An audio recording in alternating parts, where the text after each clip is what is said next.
sou a Marina e a gente está aqui para nossa primeira aula de zoologia. Hoje a gente vai falar dos poríferos, mas antes eu queria dar uma lembradinha para vocês em um nome que talvez não seja tão comum assim de ver quando se fala em zoologia, que é metazoário ou metazoários. O que são esses metazoários, então? Esse nome diz respeito ao grupo aqui dos metazoa, que seriam os animais, de certa forma. Tudo certo? Então, a zoologia vai estar estudando os metazoários. Aqui a gente tem a árvore filogenética de metazoa, mostrando vários grupos com nomes famosos, tipo Bilateria, Equidizozoa, cordados, deuterostômios, protostômios, beleza? Então, dá uma lembradinha, às vezes, nesses conceitos aqui, protostomia, deuterostomia, o que é folheto embrionário, o que são essas coisas, pode ser bem importante para essa parte de zoologia. E hoje, então, como eu falei, a gente vai ver os poríferos, pertencentes ao filo porífera, então, aqui, bem, a linhagem está bem na base dos bilatérios, se ramificou bem na base. Vamos lá, ver os poríferos. Aqui a gente tem um representante famoso, né, dos poríferos, as esponjas do mar. Mas essa imagem aqui lembra muito aquela esponja de banho pra gente, né?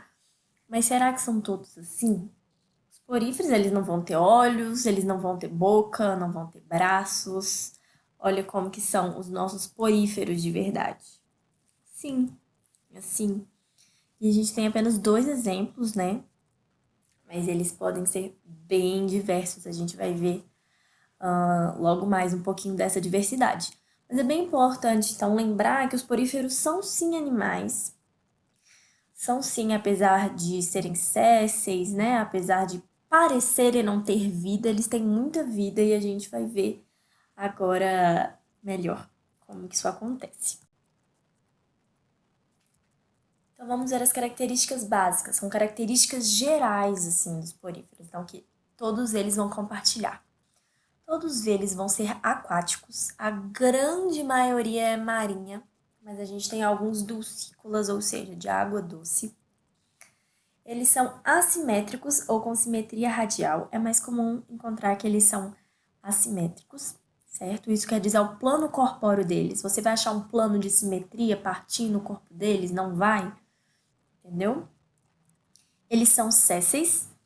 Isso não quer dizer que eles não se mexem, certo? Eles podem se mexer, mas quer dizer que eles não vão se locomover, que eles não vão se mexer por conta própria, podemos dizer assim. Eles podem se movimentar com o movimento da água, eles podem ter um certo movimento devido ali ao fluxo, né, de líquido, mas eles em si não vão ser os promotores dessa movimentação, dessa locomoção.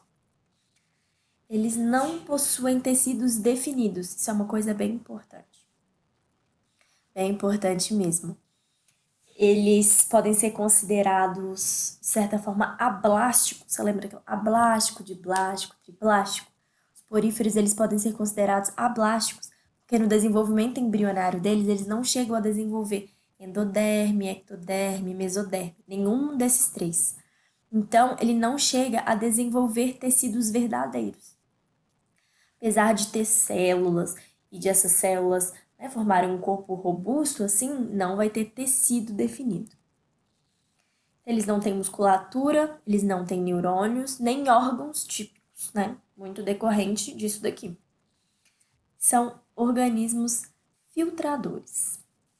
A gente vai ver um pouquinho melhor isso daqui a pouquinho.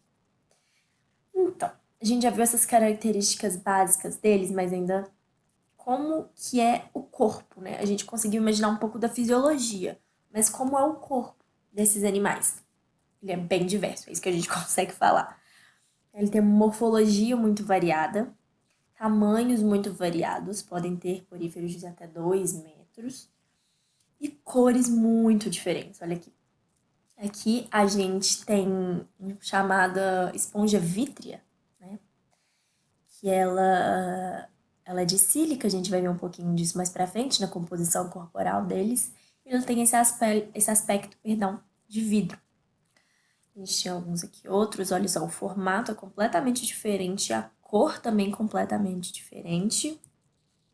E aqui, aquela foto que a gente já tinha visto, mas exemplifica também um pouquinho dessa diversidade que a gente tem nos poríferos.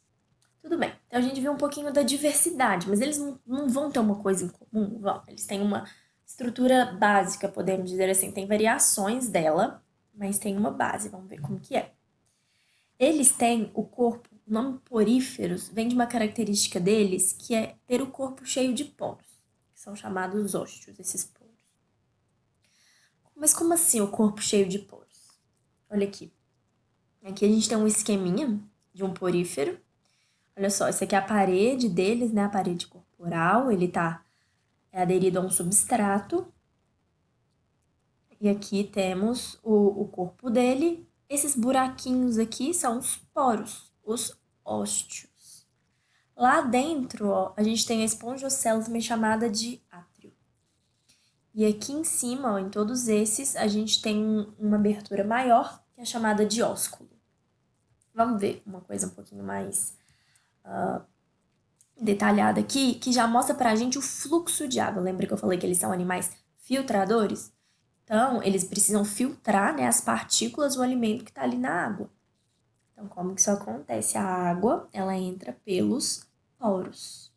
E aqui a gente já consegue ver, ó, o nome de algumas células. Tudo bem? Então, aqui nós temos o átrio, ou espongiocele, os poros, que são os ósteos, e a abertura, que é o ósculo. Tudo bem? Aqui está vendo o pinacoderme, mesoílo. É muito importante relembrar daquela parte de que eles não têm tecidos. A pinacoderme é uma camada formada por células, que a gente já vai ver quais são essas células, melhor para que elas servem, mas não é um tecido, assim como o mesoílo. Ele está aqui nessa parte mais intermediária do corpo dos animais, mas também não é um tecido. Então vamos lá ver o nosso primeiro tipo celular, que é o pinacócito. Diferente, então, ó, pinacoderme. Ele é o tipo celular mais externo. E eles são bem achatadinhos e revestem o corpo do animal. Tá? A pinacoderme, formada pelos pinacócitos, e não é um tecido. Isso é muito importante, não é um tecido. O próximo tipo de celular que a gente vai ver são os porócitos. Como o próprio nome já diz pra gente, eles têm relação com os poros. Eles formam esses poros, certo? Próximo tipo celular, coanócitos. Os coanócitos são essas células aqui, ó, roxinhas no desenho. São as células mais internas do corpo do animal. Tudo certo? Então, ele vai revestir a parte interna. E ele está relacionado à filtração. Ele está relacionado a essa captura do alimento. Olha só. Ele tem esse formatinho aqui, meio diferente, porque aqui a gente tem o corpo, né, celular em si. Essa partezinha aqui, mais cilíndrica, a gente chama de colarinho. É o colarinho do coanócito. E do centro desse colarinho a gente tem um flagelo, perdão. Emerge um flagelo aqui. Então, com o movimento desse flagelo, ele gera um fluxo de água, ele consegue fazer a filtração. Então, ele capta o alimento e ele também está associado à digestão desses alimentos. Tudo certo? A gente vai ver agora um desenho mais fácil de ver o coanócito. Olha ele aqui. Então, aqui, ó, essa parte aqui é o colarinho e o flagelo aqui no meio. Então, pelo batimento desse flagelo aqui, cria um fluxo de água que leva o alimento para cá. E aqui, por endocitose, o coanócito consegue absorver esse alimento.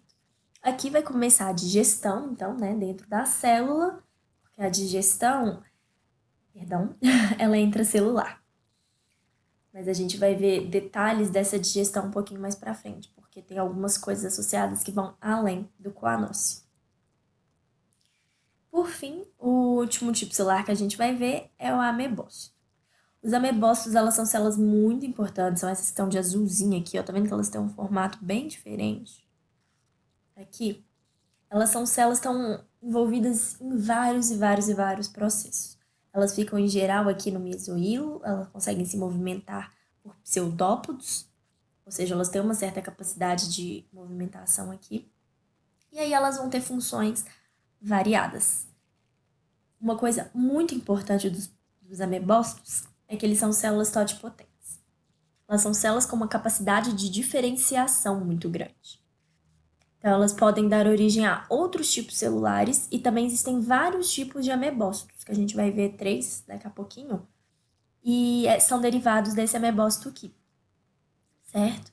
É uma célula que tem capacidade de se transformar em outra, de diferenciar, né? Uma célula mais indiferenciada, então. Vamos lá, então, ver o nosso primeiro tipo de amebócito, que são os arqueócitos. Eles são os mais famosos quando a gente fala de amebócito. Às vezes nem aparece esse nome aqui, ó. Quando você vai procurar em algum livro didático, aparece direto o arqueócito. Por quê? O arqueócito está relacionado à digestão e distribuição de nutrientes. Mas, Marina, você não tinha falado que era o coanócito que estava responsável com a digestão? Então, tem uma certa discordância nisso. Tem gente que fala que é o coanócito, tem gente que fala que é o arqueócito, e existem alguns autores que sugerem que são os dois. Mas esse detalhe eu vou falar para vocês daqui a pouquinho. Mas fato é que eles são responsáveis pela distribuição dos nutrientes. Vocês lembram que os poríferos, eles não têm sistemas, então eles não têm sistema circulatório? Como que acontece essa distribuição de nutrientes? Por difusão pelos arqueócitos. Beleza? E eles também estão relacionados à produção de gametas, muito por causa daquela capacidade deles de diferenciação. Show? Outro tipo de amebócito são os esclerócitos. Os esclerócitos, eles têm uma função bem estrutural. Como assim, Marina? Eles são responsáveis pela produção de espículas. Espículas são essas estruturas aqui, podem ser silicosas, podem ser calcárias, tem essas possibilidades de composição, mas elas fazem parte da estrutura corporal dos poríferos. Elas estão ali para sustentação, para uma certa proteção, e ela tem esses vários tipos de formatos aqui. E o terceiro tipo de amebócito que a gente vai ver é o espongiócito. O espongiócito também tem uma função estrutural, mas ele não produz espículas, ele produz espongina. Aqui nessa imagem, talvez não esteja muito fácil de ver, ó, mas aqui a gente tem espículas, certo? Essas coisas com um formato mais determinadozinho aqui são espículas. E de roxo a gente tem a espongina, que é um material, ele é mais plástico, ele não é rígido como as espículas, e ele também é responsável ali pela manutenção da forma e da sustentação dos poríferos, tudo certo? Lembra lá que eu falei do ósteo, ósculo, átrio? Essa é a forma básica que a gente tem do corpo, né, desses poríferos. Mas existem 3 variações disso principais. São essas daqui. A gente tem essa daqui, que é aquela primeira que a gente viu, que seria uma mais simples, né? Essa, que já tem uma certa ramificação aqui, olha, dentro da parede do corpo. E essa daqui, muito mais. A gente vai ver melhor cada uma delas, mas aqui é o tipo asconoide, o tipo ciconoide ou leuconoide. Também é muito chamado de ascon, sicon e leucon. Beleza? Então vamos lá ver cada uma delas. Começando pela asconoide. O tipo asconoide, ele vai ter esse canal inalante aqui, né? O poro, que vai dar diretamente no átrio. Então, ele não é ramificado, vai diretão aqui. Os coanócitos, eles são essa partezinha vermelha em todos os desenhos, todos esses esquemas. Onde tiver vermelhinho é onde tem os coanócitos, certo? Então, os coanócitos estão apenas no átrio. A água entra aqui pelo poro, passa por esse canal, chega ao átrio, movimento de coanócito, vai acontecer a filtração, vai acontecer absorção de oxigênio, de várias outras coisas, e sai pelo ósculo. Beleza? Próximo tipo, então, é o leuconoide, o ciconoide, ou sícon. Ele, como vocês podem ver, esse canal inalante aqui, ó, ele não cai direto no átrio, ele é ramificado. Então, os canais inalantes dão origem a canais radiais, que aí em si vão chegar no átrio. E como a gente pode ver, os coanócitos não estão mais revestindo internamente o átrio. Eles estão nos canais radiais. Beleza? Então, a água entra aqui pelo poro, pelo canal inalante, segue pelos canais radiais, onde acontecem a absorção dos nutrientes, as trocas, chega no átrio, sai pelo ósculo. Tudo bem? E agora sim, o leuconoide. O leuconoide, essa ramificação aqui vai além da do ciconoide. Lá a gente tinha um canal inalante que dava em um canal radial. Aqui a gente tem canais inalantes que formam câmaras flageladas, câmaras vibráteis. Tem esse nome por quê? Porque os coanócitos estão aqui, são células flageladas que com seu batimento eles dão uma certa vibração aqui dentro dessas câmaras. E a questão é que a água, então, ela vai entrar, ela vai passar por essa câmara, ela vai seguir, vai passar por essa, e aí, então, ela vai chegar aqui no átrio, parece bem reduzido, tá vendo? E sair pelo ósculo. Mas, Marina, quais são as implicações disso? Vamos pensar comigo aqui uma coisa. Quando a gente tem essas várias câmaras aqui, em detrimento do átrio único, né, revestido, qual delas a gente tem uma maior superfície de contato com coanócitos? É nessa daqui. Então, a gente tem uma maior capacidade de absorção, uma maior capacidade de troca, certo? Então, isso é muito importante, então, em ambientes onde a gente vai ter pouco nutriente, por exemplo. Porque o corpo, ele precisa pegar o máximo que tem ali, porque já tem pouco. Então, é muito importante que ele tenha uma área de contato absortiva, né? Uma área absortiva muito maior em contato com a água. Tudo bem? Esse aqui é o tipo mais complexo que a gente tem.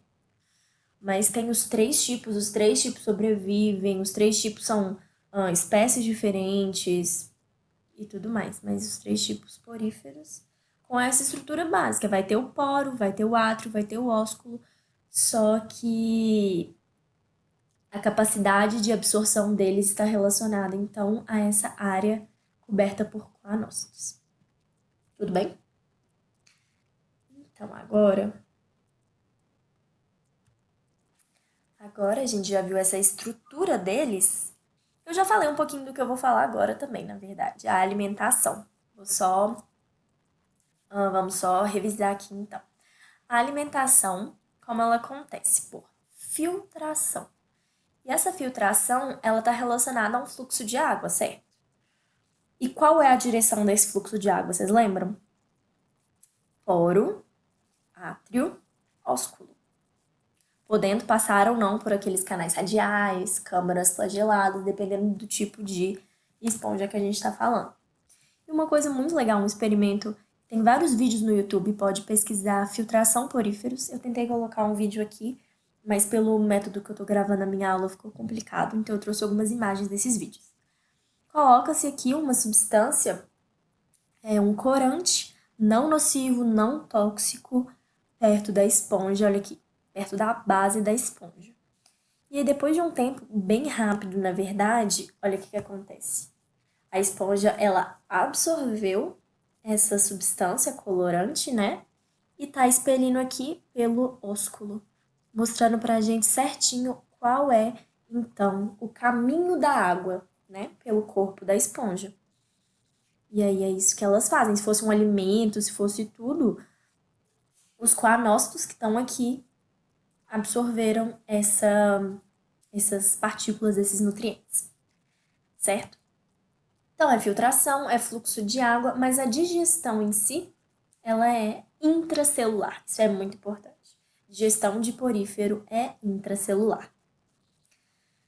E a principal célula associada a isso é o coanócito, igual eu já tinha falado. Então, batimento flagelar, traz as partículas para cá, são endocitadas e começa o processo de digestão. Mas lembra que eu tinha falado dos arqueócitos participando também desse processo de digestão? Então, alguns autores eles sugerem que, ó, aqui temos um coanócito, imaginem que aqui a gente tem, eu vou até desenhar para vocês, acho que vai ficar mais fácil. Vamos imaginar aqui que a gente tem o arqueócito. Essas duas células em contato, elas podem passar algumas partículas. Então, por difusão, depois que a digestão já começou aqui, podem passar partículas para cá. Isso, na verdade, acontece nas duas formas de pensar, né? Tanto que isso acontece aqui, quanto na que os dois são responsáveis pela digestão. Na que diz que a digestão acontece só no coanócito, o coanócito vai passar para o arqueócito os nutrientes já digeridos para que o arqueócito possa fazer a distribuição para as outras células. Aqueles que acreditam, né, que estudam e que têm evidências de que tanto o coanócito quanto o arqueócito participam da digestão, o coanócito ele inicia a digestão, mas não termina. E é o arqueócito que vai terminar essa digestão e posteriormente vai fazer também a distribuição dos nutrientes. Basicamente isso, a alimentação. Mas então, a gente já falou um pouquinho de circulação, né, de nutrientes, mas e as trocas gasosas? Como é que acontecem, né, também? Também vai ser célula a célula, por difusão, com os amebócitos, mais especificamente os arqueócitos, como principais células desse processo. Então, aqui, ó, lembrar sempre da difusão, célula a célula. Beleza? E como eles se reproduzem? A reprodução dos poríferos, ela pode ser tanto sexuada quanto assexuada. Tem alguns processos de reprodução sexuada, alguns tipos que acontecem nos poríferos, a gente vai ver algum deles e vai ver um exemplo da sexuada também. Então, o primeiro exemplo vai ser um exemplo de reprodução assexuada, que é o brotamento. O brotamento, o nome dele já traz essa ideia pra gente, né? Tá brotando alguma coisa de outra coisa. Mas é bem isso. Nessa imagem aqui a gente consegue ver. A gente tem aqui um indivíduo adulto, certo? Esse indivíduo adulto vai passar por brotamento. Vai aqui na sua superfície corporal começar a crescer um outro indivíduo, que é o broto. E ela é assexuada. Vamos lembrar, isso é muito importante.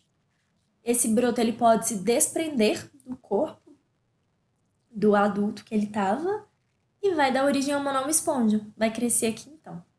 Então, um indivíduo, no final das contas, dá origem a outro de forma assexuada.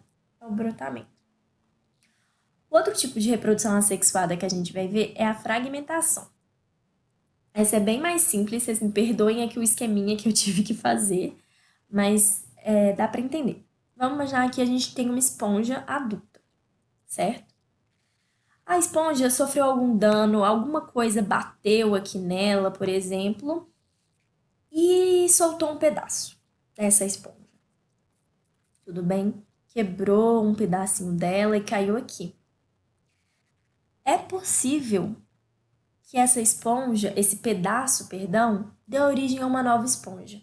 Isso porque os poríferos, eles têm uma capacidade regenerativa muito alta mesmo. Então, não é todo pedaço que vai dar origem a uma nova esponja, mas dependendo das condições aqui, dos tipos celulares, lembra dos amebócitos, que eles são totipotentes, eles têm uma capacidade de diferenciação muito alta, podem dar origem aos outros tipos celulares do porífero. Então, relacionado a isso, a gente tem a fragmentação, em que um fragmento, um pedaço de um organismo pode dar origem a outro. Beleza? O terceiro tipo de reprodução assexuada que a gente vai ver é a gemulação.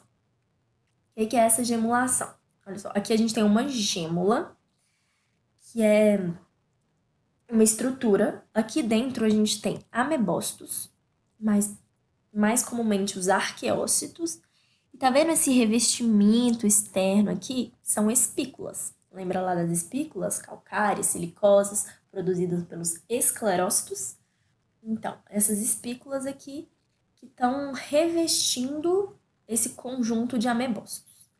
Essas espículas conferem proteção, tem uma camada grossa aqui também de substâncias. E essa estrutura aqui, a gêmula, ela é muito resistente, muito resistente. Ela está associada a condições adversas, à sobrevivência da nossa esponja. Quando a esponja ela é submetida a situações muito fortes, né? Muito adversas, escassez muito forte de alimento ou mudanças ali na água muito bruscas, pode acontecer isso aqui, a formação das gêmulas. Um grupo de amebócitos é aprisionado aqui nessa estrutura e fica selado. E aí consegue resistir por muito, muito tempo. E aí depois de um tempo, quando a situação, né, deixar de ser adversa, quando ela for favorável novamente, esses amebócitos eles podem ser liberados aqui, ó, pela micrópila e dar então origem a um novo indivíduo, a uma nova esponja. Essa gemulação ela é muito recorrente nas esponjas de água doce. Porque nas esponjas de água doce, né, os corpos d'água, os rios, as lagoas, elas podem secar. Principalmente por conta disso, entendeu? Por causa do regime de chuvas e tudo mais. Então, aqui no ambiente dulcícola, essas esponjas elas estão mais suscetíveis a ter condições tão adversas assim. Então, a gemulação é esse terceiro processo de reprodução assexuada. E por fim, para finalizar, a gente vai ver a reprodução sexuada dos poríferos. Os poríferos, eles podem ser tanto monóicos quanto dioicos. O que é isso? Organismos dioicos são aqueles em que cada indivíduo tem um sexo só. Então, um indivíduo ele é macho, o indivíduo é fêmea. Então, ele vai ter os órgãos e as estruturas reprodutivas de apenas um dos sexos. Já os monóicos, eles têm em um indivíduo os dois. Então, por exemplo, um indivíduo monóico vai produzir tanto óvulos quanto espermatozoides. E como que os poríferos eles garantem que esses indivíduos monóicos não se autofecundem? Porque aí ia diminuir a variabilidade, isso não é legal para a perpetuação ali do indivíduo não, da espécie em si, né, perdão. Os poríferos monóicos, eles têm a época, né, de maturação e de produção dos gametas feminino e masculino diferentes. Então, uma época, esse indivíduo ele está produzindo óvulos, em outra época, ele está produzindo espermatozoides. E aí, então, eles vão ser fecundados ou fecundar indivíduos diferentes, que não eles. E aqui agora, então, a gente vai ver um exemplo de um ciclo dioico. Então, a gente tem, ó, macho, fêmea. Macho, fêmea, assim, no sentido de órgãos e estruturas masculinas, órgãos e estruturas femininas, beleza? Essa bolinha preta aqui é o óvulo. E esse daqui vai produzir o espermatozoide. O espermatozoide, então, ele é liberado na água e vai fecundar o nosso óvulo. Fecundando o óvulo, vai ter o desenvolvimento do zigoto. E aqui no corpo desse indivíduo, o zigoto vai começar a se desenvolver e vai dar origem a uma larva. Essa larva aqui, ciliada, que vai se desprender do corpo e vai começar a nadar. Essa larva chamada de anfiblástula. Essa anfiblástula, ela vai nadar e quando ela achar um substrato, algo favorável, ela vai se assentar nesse substrato, ela vai se fixar a ele e vai começar o desenvolvimento de uma nova esponja. Tudo bem? Essa nova esponja, então, vai crescer e vai dar origem a um adulto. E aí o ciclo pode se recomeçar. Tudo bem? Então, essa foi uma aula sobre os poríferos. Se tiverem algumas dúvidas, como sempre, fiquem à vontade para tirar. A gente tem a nossa lista de exercícios, com alguns exercícios. Essa lista ela tá com conteúdo junto com o quinidários, que é a nossa próxima aula. E também tem aula de resolução de exercícios. Tudo bem? Então é isso, pessoal. Muitíssimo obrigada e bons estudos para vocês.